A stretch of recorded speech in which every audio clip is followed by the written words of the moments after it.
नमस्कार दोस्तों, मैं अंकित सिंह गोलू अपने YouTube चैनल में आपका बहुत बहुत स्वागत करता हूं। दोस्तों, आज का यह वीडियो 12th क्लास के लिए है और फिजिक्स विषय से संबंधित है।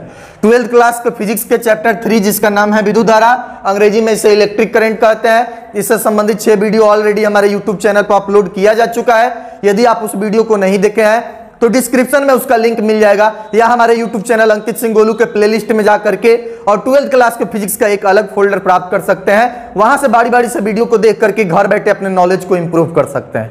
आज के इस वीडियो में यानी कि विद्युत धारा चैप्टर के 7वें भाग में हम लोग अध्ययन करने वाले हैं प्रतिरोध के बारे में। आज हम लोग जानेंगे, सीखेंगे, समझेंगे कि प्रतिरोध है क्या, प्रतिरोध का परिभाषा, प्रतिरोध का सूत्र, प्रतिरोध का मात्रक, प्रतिरोध के SI मात्रक, ओम का परिभाषा, प्रतिरोध किन किन भौतिक कारकों पर निर्भर करता है, प्रतिरोधकता क्या है। इन सभी टॉपिक्स को इस वीडियो में आज हम लोग कवर करने वाले हैं, तो आपको काफी ज्यादा नॉलेज होने वाला है। अंत तक इस वीडियो में आप जरूर बने रहें, क्योंकि यह 12th क्लास के फिजिक्स के साथ साथ एयरफोर्स, नेवी एवं अन्य प्रतियोगी परीक्षा जिसमें फिजिक्स विषय से संबंधित प्रश्न पूछा जाता है, उसके लिए बहुत ही महत्वपूर्ण टॉपिक है। आइए हम लोग चलते हैं प्रतिरोध को जानने। प्रतिरोध यानी रेजिस्टेंस को जानने से पहले हम लोग ओम के नियम को जानेंगे। हालांकि ओम के नियम को 10th क्लास में पढ़ना था, आप वहां पर पढ़े होंगे, काफी फेमस टॉपिक है, तो ओम के नियम के बारे में आपको जानकारी होगा। यदि आपके पास ओम के नियम की जानकारी नहीं है तो इस चैप्टर में भी यानी कि 12th क्लास में भी ओम के नियम को पढ़ना है। आगे के वीडियो में आप ओम के नियम को बहुत अच्छे तरीके से विस्तार में समझ पाएंगे। आज ओम के नियम को हम लोग संक्षिप्त में जानने समझने का प्रयास करते हैं। आपको हम बता दें कि ये कोई चालक है। चालक आप पहले जान चुके हैं, चालक जिससे कि विद्युत धारा प्रवाहित हो सके, जिसमें मुक्त इलेक्ट्रॉन पाए जाते हैं, उसी को चालक कहते हैं। अब ये कोई चालक है। चालक मतलब कोई धातु का प्लेट है या धातु का छड़ है या धातु का तार है। अब इस तार में वोल्टेज को जोड़ दिया जाए। जब वोल्टेज को जोड़ दिया जाए मतलब कि बैटरी को जोड़ दिया जाए। अब मान के चलिए कि 5 वोल्ट की बैटरी है, तो इससे प्रवाहित होने वाला धारा का मान 2 एम्पियर है। यदि वोल्टेज का मान बढ़ा करके 10 वोल्ट कर दिए तो धारा का मान 4 एम्पियर हो गया। वोल्टेज बढ़ा करके 15 वोल्ट कर दिए तो धारा का मान 6 एम्पियर हो गया। वोल्टेज बढ़ा करके 20 वोल्ट कर दिए तो धारा का मान 8 एम्पियर हो गया। तो यहां पर आप देख रहे हैं कि प्रयोग से स्पष्ट होता है कि जैसे जैसे चालक के सिरों के बीच जो विभवांतर यानी कि वोल्टेज है, जो बैटरी है, उसको अलग अलग वोल्ट कर देने से धारा का मान भी अलग अलग हो जा रहा है। यानी वोल्टेज बढ़ा देने पर धारा का मान भी बढ़ रहा है। इससे तो एक बात स्पष्ट है कि वोल्टेज के समानुपाती धारा होता है, यानी V समानुपाती I। क्योंकि हम लोग पहले से जानते हैं एक भौतिक राशि के बढ़ने से दूसरा भौतिक राशि बढ़े या एक भौतिक राशि के घटने से दूसरा भौतिक राशि घटे तो उसे एक दूसरे के समानुपाती कहते हैं। लेकिन एक भौतिक राशि के बढ़ने से दूसरा भौतिक राशि घटे या पहले के घटने से दूसरा भौतिक राशि बढ़े तो ये उल्टा हो रहा है, व्युत्क्रम हो रहा है। तो इस स्थिति में उसको समानुपाती नहीं कहते हैं बल्कि व्युत्क्रमानुपाती कहते हैं। तो यहाँ पर वोल्टेज बढ़ने से करंट बढ़ रहा है, तो वोल्टेज के समानुपाती है करंट, यानी कि धारा का मान वोल्टेज बढ़ने पर बढ़ेगा। तो ये चीजें तो आप समझ गए। इसी चीज को ओम नामक वैज्ञानिक ने एक प्रयोग से प्राप्त किया था और एक नियम दिया था कि V समानुपाती I, मतलब वोल्टेज बढ़ने पर करंट बढ़ता है। अब इस वोल्टेज बढ़ने पर जो करंट का मान बढ़ता है तो एक दूसरे के समानुपाती इंडिकेट कर दिया गया। लेकिन समानुपाती चीजों को बराबर किया जाता है। अब बराबर करने के लिए एक नियतांक आता है। 11th क्लास में या उससे पहले की क्लासों में इन चीजों के बारे में थोड़ी बहुत आपको जानकारी अवश्य ही होनी चाहिए। अब ध्यान दीजिएगा, ये जब बराबर कर दिए तो एक नियतांक आता है। यहां पर जो नियतांक आता है उसको R मान लिया गया और कहा गया कि ये R जो है एक समानुपातिक नियतांक है जिसे प्रतिरोध कहते हैं। अब ये प्रतिरोध है और एक नियतांक भी है। तो ये नियतांक ऐसा नियतांक है कि सभी प्रकार के चालकों के लिए नियत होता है। चांदी का तार जो है, तांबा का जो तार है, लोहा का तार है, एल्युमिनियम का तार है, ये सब तार या धातु का छड़ है, इसके लिए सभी का अपना एक प्रतिरोध जो होता है नियत होता है। आगे हम लोग प्रतिरोध की निर्भरता भी पढ़ेंगे कि लंबाई पर, अनुप्रस्थ काट के क्षेत्रफल पर, ताप पर, इन सब कारकों पर प्रतिरोध किस प्रकार से डिपेंड करता है, कैसे ये सब राशियां बढ़ेगा या घटेगा तो प्रतिरोध बढ़ेगा कि घटेगा, उसको हम लोग विस्तार में इसी वीडियो के भीतर हम लोग जानने, सीखने और समझने का प्रयास करेंगे। तो अभी तो हम लोग समझे कि ओम के नियम के अनुसार V समानुपाती I और V बराबर IR, जहां R एक नियतांक है जिसे एक समानुपातिक नियतांक कहते हैं और इसे प्रतिरोध भी कहते हैं। तो ये प्रतिरोध जो है अलग अलग पदार्थों के लिए अलग अलग इसका मान प्रायः होता है। जैसे मान के चलिए कि ये 5 वोल्ट की बैटरी आप यहां पर जोड़ दिए, तो जब यहां पर 5 वोल्ट की बैटरी को आप जोड़ दिए तो इस चांदी के तार में मान के चलिए कि 5 एम्पियर की धारा जा रही थी। लेकिन जब आप एल्युमिनियम का तार जोड़ दिए, कॉपर का तार जोड़ दिए, उसके अलावा लोहा का तार या छड़ जोड़ दिए, तब पता चला कि वोल्टेज तो 5 ही वोल्ट आप लिए हो, लेकिन करंट का मान घट गया। तो ऐसा क्यों हुआ? क्योंकि अलग अलग पदार्थों का प्रतिरोध अलग अलग होता है। अब वोल्टेज उतना ही हो और प्रतिरोध अलग अलग हो जाए तो धारा का मान तो बदल जाएगा। क्यों? क्योंकि V समानुपाती I, V बराबर IR। अगर I का सूत्र तैयार करोगे तो V बटा R हो जाएगा। R को इधर गुना में उठा करके लेकर इधर लाओगे तो भाग में हो जाएगा, तो I बराबर V बटा R। अब हर स्थिति में आप 5 वोल्ट की बैटरी जोड़े हो, लेकिन अलग अलग तार का प्रतिरोध अलग अलग है, तो अलग अलग तार का प्रतिरोध अलग अलग है। अगर 5 वोल्ट की बैटरी है, 5 ओम का प्रतिरोध है, तो धारा का मान 1 एम्पियर हुआ। अगर प्रतिरोध घट जाए तो धारा का मान बढ़ जाएगा, स्पष्ट आपको दिख रहा है। तो इस चीज से आप ये तो समझ गए कि वोल्टेज के समानुपाती होता है करंट, लेकिन अलग अलग पदार्थों में ये जो नियतांक यानी कि प्रतिरोध है, इसका मान प्रायः अलग अलग होता है। इसलिए समान वोल्टेज का बैटरी जोड़ने से अलग अलग चालकों में धारा का मान कम और अधिक हो सकता है। उसी को हम लोग केमिस्ट्री की भाषा में पढ़ते हैं कि ये अधिक सुचालक है, ये कम सुचालक है। धातु अधातु चैप्टर में भी आप पढ़ते हो, कॉम्पिटिटिव एग्जामों में भी पूछा जाता है। आप जानते हो कि चांदी विद्युत धारा का सर्वोत्तम चालक है। ऐसा क्यों भाई? वोल्टेज बढ़ाएंगे तो करंट तो सब में बढ़ेगा, लेकिन फिर इस अधिक चालक और कम चालक का मतलब क्या रह गया? अधिक चालक और कम चालक का मतलब यह है कि अगर समान वोल्टेज को अलग अलग तार में जोड़ा जाए तो उसमें बहने वाला धारा का मान जिसमें सबसे अधिक होगा उसी को अधिक चालक यानी कि सर्वोत्तम चालक कहेंगे। चांदी सबसे अधिक चालक होता है। तो उम्मीद करते हैं कि इतना आप समझ चुके होंगे कि V समानुपाती I, V बराबर IR। R एक नियतांक है, इसे प्रतिरोध भी कहते हैं। प्रायः अलग अलग मेटल का, अलग अलग मटेरियल का, अलग अलग पदार्थ का प्रतिरोध अलग अलग होता है। और ये प्रतिरोध है क्या जी? तो प्रतिरोध किसी चालक का वह गुण है जो उसमें प्रवाहित होने वाले विद्युत धारा के मान का विरोध करता है। अगर किसी चालक का प्रतिरोध अधिक है तो उसमें धारा कम बहेगा, अगर किसी चालक का प्रतिरोध कम है तो उसमें धारा का मान अधिक बहेगा। तो ये चीजें आप समझ चुके होंगे। इसीलिए कहा जाता है कि कोई ज्यादा सुचालक है, कोई कम सुचालक है, क्योंकि वोल्टेज समान होने पर भी धारा का मान किसी में कम किसी में अधिक हो जाता है। लेकिन जब भी किसी चालक में वोल्टेज पहले से बढ़ा देंगे तो करंट उसमें पहले जितना भी था उससे वो बढ़ जाएगा। तो उम्मीद करते हैं कि ये चीजें आप समझ चुके होंगे। अब प्रतिरोध का वास्तविक परिभाषा हम लोग जानेंगे। तो यहां पर आप देख सकते हैं प्रतिरोध यानी कि रेजिस्टेंस जो है किसी चालक का वह गुण है जो उसमें प्रवाहित विद्युत धारा का विरोध करता है, उसे प्रतिरोध कहते हैं। यानी अगर कोई चालक है और उसमें विद्युत धारा का विरोध करने वाला गुण अधिक है तो उसमें धारा होगा कम। क्यों? क्योंकि विद्युत धारा का विरोध करने वाला गुण मतलब कि प्रतिरोध है अधिक,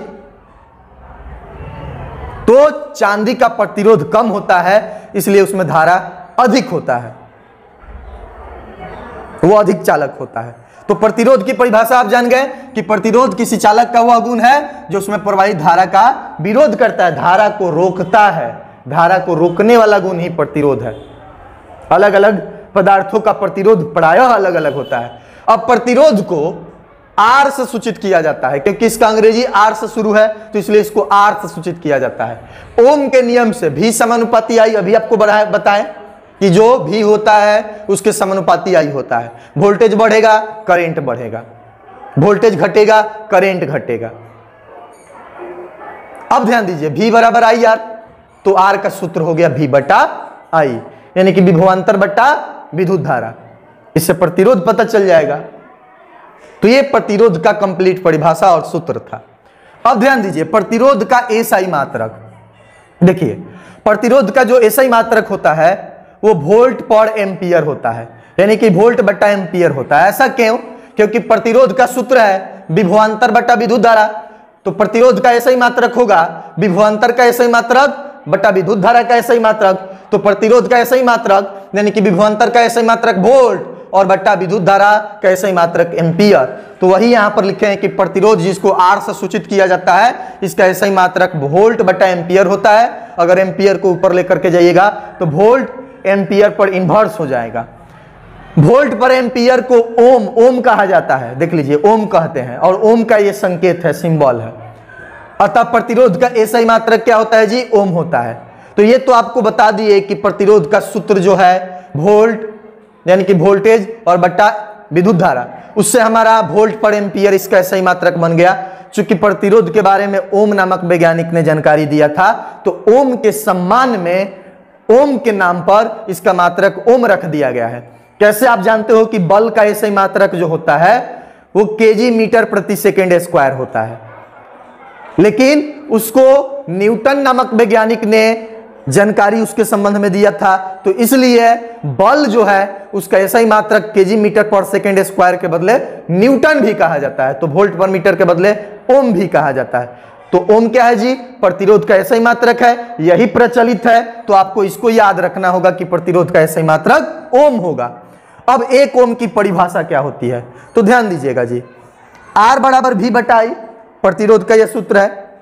तो R को ओम लिख दिए और वोल्ट यहां पर था विभवांतर, तो विभवांतर का SI मात्रक यहां वोल्ट कर दिए, और यहां I विद्युत धारा था तो उसका SI मात्रक A कर दिए। तो ओम वोल्ट बटा एम्पियर के बराबर होता है। तो 1 ओम का परिभाषा देना है, तो यहां भी 1 कर दिए, यहां भी 1 कर दिए, भाग देंगे तो 1 आएगा ही, दोनों के संबंध है, बराबर है। आपने यहां देखा कि वोल्ट पर एम्पियर को ही ओम कहते हैं, तो ओम बराबर वोल्ट पर एम्पियर लिख दिए, और सूत्र से भी ये चीज आपको स्पष्ट हो रहा है। तो 1 ओम का परिभाषा हम कह सकते हैं कि अगर किसी चालक के सिरों के बीच 1 वोल्ट विभवांतर स्थापित किया जाए, कितना विभवांतर जोड़ा जाए? 1 वोल्ट। तो चालक में कितना एम्पियर की धारा बहे? 1 एम्पियर की धारा बहे, तो अब प्रतिरोध को 1 ओम का प्रतिरोध कहेंगे। अगर 1 वोल्ट जोड़ने से 2 एम्पियर की धारा बहे तो 1/2 तो 0.5 ना हो जाएगा भैया? तो इतना तो समझ आपके पास है ना। अगर यहाँ पर 1 वोल्ट की बैटरी जोड़ने से 5 एम्पियर की धारा बहने लगे, तब तो भाग देने पर 0.2 ना हो जाएगा, तो 0.2 हो जाएगा, तो 1 ओम उसको थोड़े कह पाओगे। तो 1 ओम का परिभाषा आप समझ गए कि 1 वोल्ट भी होना चाहिए और उससे बहने वाला धारा भी 1 एम्पियर होना चाहिए, तब कहा जाएगा कि उस चालक में 1 ओम का प्रतिरोध है। तो वही यहां पर 1 ओम की परिभाषा लिखवा दिए हैं। यदि किसी चालक के सिरों के बीच 1 वोल्ट का विभवांतर जोड़ने से चालक में 1 एम्पियर की धारा प्रवाहित होती है, तो उसे 1 ओम का प्रतिरोध कहते हैं। यहां 1 वोल्ट को संकेत में भी लिख सकते थे, यहां भी 1 एम्पियर को संकेत में भी लिख सकते हैं, मतलब 1 और यहां भी लिख सकते थे, या 1 और A लिख सकते थे। उम्मीद करते हैं कि प्रतिरोध और प्रतिरोध का SI मात्रक ओम का परिभाषा आपको समझ में आया होगा, और ओम के नियम से यह प्रतिरोध का सूत्र भी आपको मालूम चल गया होगा, समझ में आ गया होगा। तो इसका आप स्क्रीनशॉट लीजिए, और उसके बाद से फिर हम लोग अलग चीजों को लेकर के इसी टॉपिक से संबंधित अध्ययन करते हैं। जल्दी से इसका स्क्रीनशॉट लीजिए, वीडियो में बने रहिए। अब हम लोग देखते हैं प्रतिरोध की निर्भरता। इसमें सबसे पहले एक नोट पॉइंट हम लोग पढ़ेंगे। ये नोट पॉइंट है, किसी चालक के प्रतिरोध का मान उसमें संयोजित विभवांतर, मतलब चालक में जोड़ा गया विभवांतर, बैटरी, वोल्टेज या प्रवाहित विद्युत धारा, यानी कि चालक में बहने वाला धारा, विद्युत धारा के मान पर निर्भर नहीं करता है। अब ये कैसे नहीं करता है, वो चीजें हम लोग थोड़ा सा इधर समझ लेते हैं। देखिए, आप पढ़े थे V समानुपाती I ओम का नियम है, V बराबर IR है। हमें किसकी बात करनी है? प्रतिरोध की बात करनी है कि ये विभवांतर यानी कि V पर या विद्युत धारा I पर निर्भर करता है कि नहीं करता है। लिखवा दिए हैं नहीं करता है, समझ लेते हैं। पहले R का सूत्र बना लिए, R बराबर V बटा I हो जाएगा, कॉमन बात है, I को उधर लेकर के चले गए। अब आप कहिएगा कि सर ये देखिए इस सूत्र में V ऊपर है, I नीचे है, V का मान बढ़ेगा अगर I का मान नियत रहेगा, और V का मान बढ़ेगा तो R का मान बढ़ेगा। जैसे आप कहिएगा कि यहाँ पर 20 है और नीचे 5 है, तब कितना आया? 4 आया। लेकिन कहिएगा सर V को हम क्या कर दे रहे हैं, 20 ना करके यहाँ पर 30 कर दे रहे हैं, वोल्टेज को बढ़ा दे रहे हैं। तो वोल्टेज को बढ़ा देंगे तब तो यहाँ R का मान 6 आ जाएगा, R बराबर V बटा I, 30/5, ये 6 हो जाएगा। अब आप कहिएगा सर R तो V बढ़ने पर बढ़ रहा है, आर भी के समानुपाती है। अब कहिएगा कि आई के साथ समानुपाती है कि व्युत्क्रमानुपाती, तो उसको आप देखिएगा, मान के चलिए कि ये 20 रहा, ये 5 था, तो यहां पर 4 आया। वोल्टेज 20 था तो 20 ही छोड़ दिए, आई का मान 5 कर दिए तो यहां पर 4 आया। अब इस बार आप धारा को बढ़ा दिए, अब कह रहे हैं कि नहीं इसको बढ़ा के हम थोड़ा ज्यादा कर देते हैं, चाहे यहां पर 10 कर देते हैं। अब तो कितना हो जाएगा, ये 2 हो जाएगा। तो आप कहेंगे कि V का मान 20 था और I का मान 5 था, तो हमारा प्रतिरोध 4 था। लेकिन V का मान 30 कर दिए, I का मान 5 रखे, तो हमारा प्रतिरोध 6 आ गया। फिर आप कहिएगा कि V का मान 20 था, प्रतिरोध का मान I का मान 5 था, तो प्रतिरोध हमारा जो है 4 आया। लेकिन जब I का मान बढ़ा दिए तो प्रतिरोध हमारा यानी कि R का मान 2 आ गया। तो सर ये तो निर्भर कर रहा है, सिंपल बात है, कॉमन बात है। लेकिन आप थोड़ा अलग नजरिए से देखिए, गहराई में जाकर के। ये तो आप कह दिए कि V बढ़ेगा तो आपका R बढ़ेगा, I बढ़ेगा तो R घटेगा। गलत है, ये गलत उत्तर है। क्यों गलत है? जैसे ही आप वोल्टेज बढ़ाओगे तो मान के चलिए कि आपका यहां वोल्टेज 20 वोल्ट था और धारा का मान 10 वोल्ट था, तो यहां पर 2 ओम प्रतिरोध था।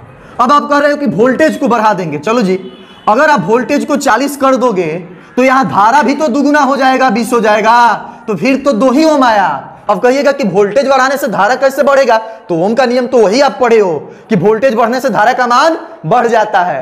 तो इससे स्पष्ट होता है कि वोल्टेज बढ़ने से धारा का मान बढ़ता है, इसीलिए प्रतिरोध पर कोई असर नहीं पड़ेगा। या धारा का मान भी बढ़ा दीजिएगा तो वोल्टेज उसके तुलना में बढ़ेगा ही, तो इसीलिए प्रतिरोध में कोई बदलाव नहीं होगा।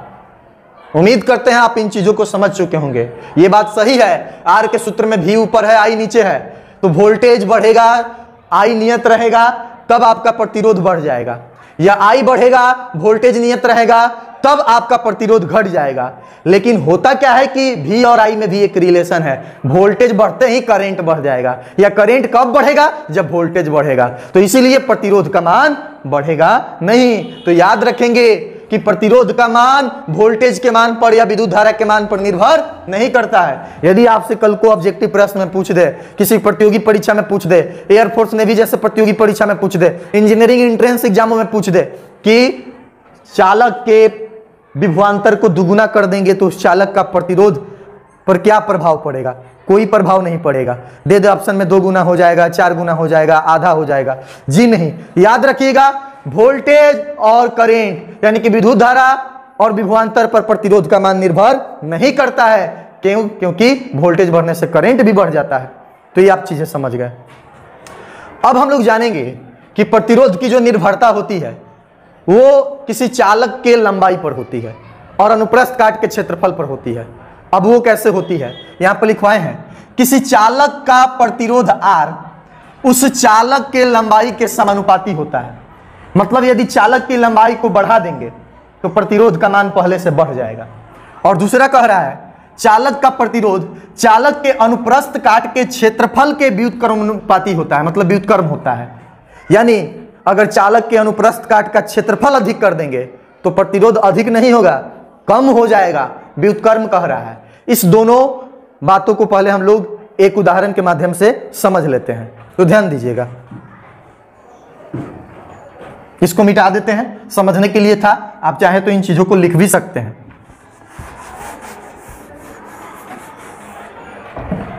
ध्यान दीजिएगा,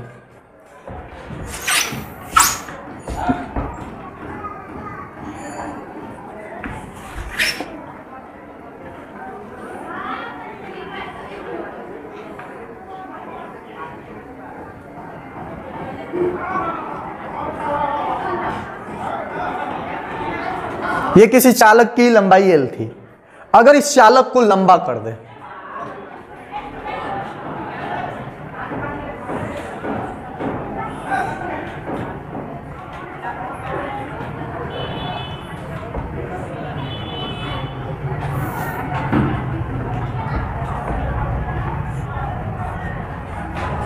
अब आप देखिए इस चालक की लंबाई पहले जितनी थी उतने से अधिक हो गई। अब हम लोग पढ़े हैं कि प्रतिरोध चालक के लंबाई के समानुपाती होता है, मतलब लंबाई बढ़ने पर प्रतिरोध बढ़ जाता है। आखिर ऐसा क्यों? इसका वजह क्या है? इसको जरूर समझिए। देखिए प्रतिरोध क्या है? धारा को रोकने वाला गुण। आप जानते हैं कि इधर प्लस जोड़ दे इधर माइनस जोड़ दे तो इधर से इधर धारा बहेगी। जब इधर से इधर धारा बहेगी तो मुक्त इलेक्ट्रॉन उधर से इधर आती है। जितनी तेजी से मुक्त इलेक्ट्रॉन इधर आती है उतना ही तेजी से धारा उधर जाता है। तो जब इन मुक्त इलेक्ट्रॉनों का या आवेशों का प्रवाह होता है तो ये मुक्त इलेक्ट्रॉन अन्य आयनों से टकराते हैं, अन्य आयनों से टकराते हैं। किसी चालक के भीतर केवल मुक्त इलेक्ट्रॉन थोड़े है जी, बहुत सारे इलेक्ट्रॉन है और भी उसमें आयन हैं, स्पीशीज हैं। उनसे क्या होता है? मुक्त इलेक्ट्रॉनों का टक्कर होता है। जब टक्कर होता है तो मुक्त इलेक्ट्रॉनों की गति मंद पड़ जाती है। जब उसकी गति मंद पड़ जाती है तो उसमें धारा धीरे धीरे बहने लगता है। तो टक्कर ज्यादा होगा तो गति ज्यादा मंद होगी, तो उसमें धारा ज्यादा धीरे धीरे जाएगा, यानी धारा का मान कम हो जाएगा। तो इसी गुण को तो कहते हैं प्रतिरोध। प्रतिरोध मतलब चालक का वह गुण जो धारा के मान का विरोध करे, धारा के मान को घटा दे, धारा के मान को कम कर दे। तो आप बताइए कि अगर आपको 1 किलोमीटर दूरी आपको कार से जाना है, ट्रैफिक तो मिलेगा ही, मार्केट है, बाजार है, लोग हैं, गाड़ियां हैं, ट्रैफिक आपको मिलेगा, आपकी स्पीड थोड़ी कम होगी। लेकिन अगर वही आपको 2 किलोमीटर, 3 किलोमीटर या 4 किलोमीटर, 5 किलोमीटर ऐसे रास्ता मिल जाए, मतलब कि पहले से लंबा रास्ता मिल जाए, तो जब लंबाई अधिक होगा तो आपको मालूम है कि ट्रैफिक भी ज्यादा मिलेगा। तो लंबाई अधिक कम है, तो लंबाई कम है तो मुक्त इलेक्ट्रॉनों का आयनों से टक्कर कम होता है, तो उनकी गति कम मंद पड़ती है। लंबाई बढ़ जाएगी तो मुक्त इलेक्ट्रॉनों से आयनों का टक्कर ज्यादा होगा। जब टक्कर ज्यादा होगा तो गति ज्यादा मंद पड़ जाएगी। सिंपल बात है। और गति मंद पड़ जाना मतलब प्रतिरोध बढ़ गया। धारा का गति मंद, प्रतिरोध का मान बढ़ जाना। तो ये चीजें आप समझ गए कि चालक की लंबाई जितनी अधिक होगी, चालक उतना ही ज्यादा गति करेगा। जब उतना ही ज्यादा दूर गति करेगा तो ज्यादा दूरी तक गति करेगा, तो आयनों से टक्कर ज्यादा होगा, तो गति का जो स्पीड है वो कम हो जाएगा, यानी कि धारा का मान घट जाएगा, प्रतिरोध का मान बढ़ जाएगा। गति कम हो जाना ही प्रतिरोध है। अब दूसरी बात है, अगर मान के चलिए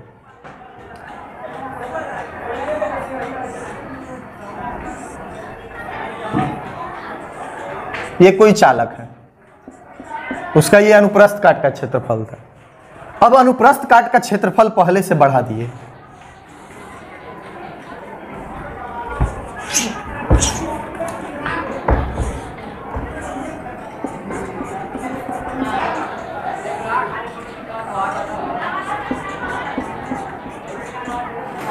अनुप्रस्थ काट का क्षेत्रफल ये वाला होता है।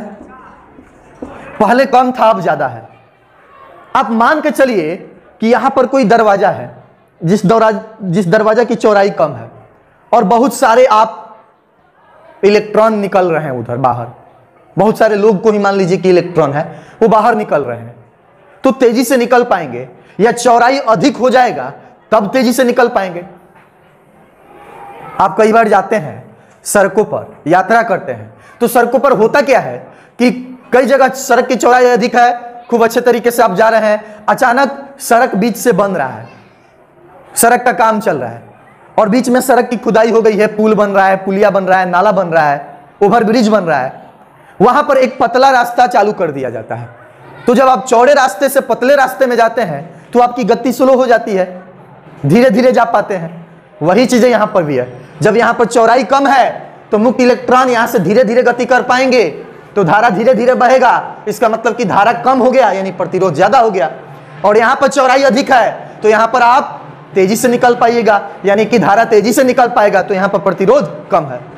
तो इस चीज के हिसाब से आप समझ सकते हैं। तो यही लिखा गया है R समानुपाती L। तो इन चीजों को आप समझ चुके हैं। फिर से हम आपको बता दें कि चालक की लंबाई कम होगी तो टक्कर होने की संभावना कम होगी, सड़क कम होगा, कम दूरी तक होगा, ट्रैफिक कम मिलेगा। लंबी दूरी तय करनी है, ट्रैफिक ज्यादा मिलेगा, रुकावट ज्यादा मिलेगा। तो कम दूरी में रुकावट कम मिलेगा, मतलब कि रुकावट का मतलब प्रतिरोध, प्रतिरोध कम मिलेगा। लंबी दूरी में रुकावट ज्यादा मिलेगा, मतलब कि प्रतिरोध ज्यादा मिलेगा। तो लंबाई बढ़ जाएगा तो प्रतिरोध बढ़ जाएगा। अब यहां पर देखिए क्षेत्रफल कम है, यहां क्षेत्रफल अधिक है। कम क्षेत्रफल होगा तो यहां पर निकलने में कठिनाई होगा। चालक के बीच जो आवेश होगा उसको गति करने में कठिनाई होगा। यहाँ एरिया अधिक है तो चालक के बीच जो इलेक्ट्रॉन होंगे उनका गति करना आसान होगा, तो इसलिए यहाँ पर गति करना आसान है, मतलब कि प्रतिरोध यानी कि रुकावट कम है, और यहाँ पर गति करना आसान नहीं है तो इसलिए यहाँ पर प्रतिरोध अधिक है। तो इस चीजों को आप समझ चुके हैं। आर समानुपाती एल समीकरण 1, उसके बाद से ये आर व्युत्क्रमानुपाती अनुप्रस्थ काट का क्षेत्रफल हो गया। तो लंबाई बढ़ने पर प्रतिरोध बढ़ेगा तो समानुपाती, अनुप्रस्थ काट का क्षेत्रफल बढ़ने पर प्रतिरोध घटेगा तो व्युत्क्रमानुपाती। समीकरण 1 हो गया, समीकरण 2 हो गया। ये चीजें आप समझ चुके होंगे। अब ध्यान दीजिएगा, समीकरण 1 तथा 2 को मिलाने पर, समीकरण 1 तथा 2 को मिलाने पर ध्यान दीजिए, ये आर समानुपाती का चिन्ह दे दिए, एल ऊपर है और ये भी आर व्युत्क्रमानुपाती है, तो 1 से गुना करेंगे तो इधर 1 रह जाएगा, नीचे ए आ जाएगा। तो ये हमारा हो गया। या करके हम लोग लिख सकते हैं आर और यहां बराबर का चिन्ह दे दिए। जब बराबर का चिन्ह दे दिए तो आपको मालूम है कि समानुपाती चीजों को बराबर करने के लिए एक नियतांक आता है। यहां नियतांक आता है रो L/A, तो ये आर का सूत्र हो गया। यहां पर L हो गया चालक के तार की लंबाई, A हो गया चालक के अनुप्रस्थ काट का क्षेत्रफल, तो L से और A से मिला करके भी एक फॉर्मूला आपको प्राप्त हो गया। इससे पहले प्रतिरोध का सूत्र पढ़े थे आप ओम के नियम से V बराबर IR, तो R बराबर V बटा I पढ़े थे। तो वोल्टेज और करंट से वो सूत्र था, और ये चालक के लंबाई और अनुप्रस्थ काट के क्षेत्रफल से सूत्र हो गया। और यहाँ पर नियतांक के रूप में क्या आ गया जी, तो ये आ गया प्रतिरोधकता। आगे हम लोग जानेंगे कि प्रतिरोधकता क्या होता है। इतना का आपको स्क्रीनशॉट लेना होगा, शेयर करना होगा, याद करना होगा, समझना होगा। दिक्कत होगा तो अपने दिक्कत को आप शेयर कर सकते हैं कमेंट इत्यादि के माध्यम से। अब ध्यान दीजिएगा एक चीज और कि यहाँ पर जो प्रतिरोधकता है, अगर इसका सूत्र हम लोग तैयार कर दें, तो इसका सूत्र हम लोग इधर तैयार कर देंगे तो हमारा रो का सूत्र हो जाएगा RA/L, RA/L। तो उस RA/L रो का मतलब भी हम लोग समझ लेते हैं, उसका परिभाषा भी समझेंगे, उसका मात्रक भी समझेंगे। तो इसको आप नोट कर लीजिए। अब हम लोग देखते हैं कि ये रो जो है, इसको रो पढ़ते हैं, इसको प्रतिरोधकता कहते हैं। तो प्रतिरोधकता क्या है, देखिए R बराबर है रो L/A। रो का सूत्र निकालेंगे, ये रो और ये R। A है तो इधर A हो जाएगा, L है इधर आएगा तो बट्टा में हो जाएगा। ये हमारा सूत्र हो गया। अब कहिएगा कि ये रो का सूत्र हो गया, ये तो ठीक है सर, लेकिन इसकी परिभाषा किस प्रकार से देंगे, तो ध्यान दीजिएगा।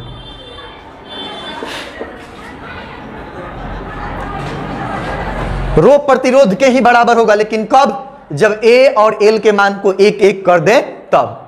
अगर इसको भी 1 कर दे, इसको भी 1 कर दे, यानी रो बराबर R, अनुप्रस्थ काट का क्षेत्रफल इकाई ले ले और चालक की लंबाई भी इकाई ले ले, तो ये जब दोनों इकाई ले लेंगे तो हमारा प्रतिरोध ही प्रतिरोधकता कहलाएगा। तो प्रतिरोधकता भी एक तरह का प्रतिरोध ही है, लेकिन कैसा है, किसी चालक के इकाई अनुप्रस्थ काट के क्षेत्रफल तथा इकाई लंबाई का प्रतिरोध ही क्या कहलाएगा, प्रतिरोधकता कहलाएगा। प्रतिरोधकता का परिभाषा लिखवा देते हैं, ध्यान दीजिए। प्रतिरोधकता हो का परिभाषा यहां लिख देते हैं। जब किसी चालक के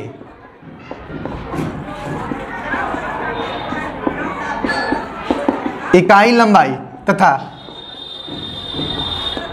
इकाई अनुप्रस्थ काट का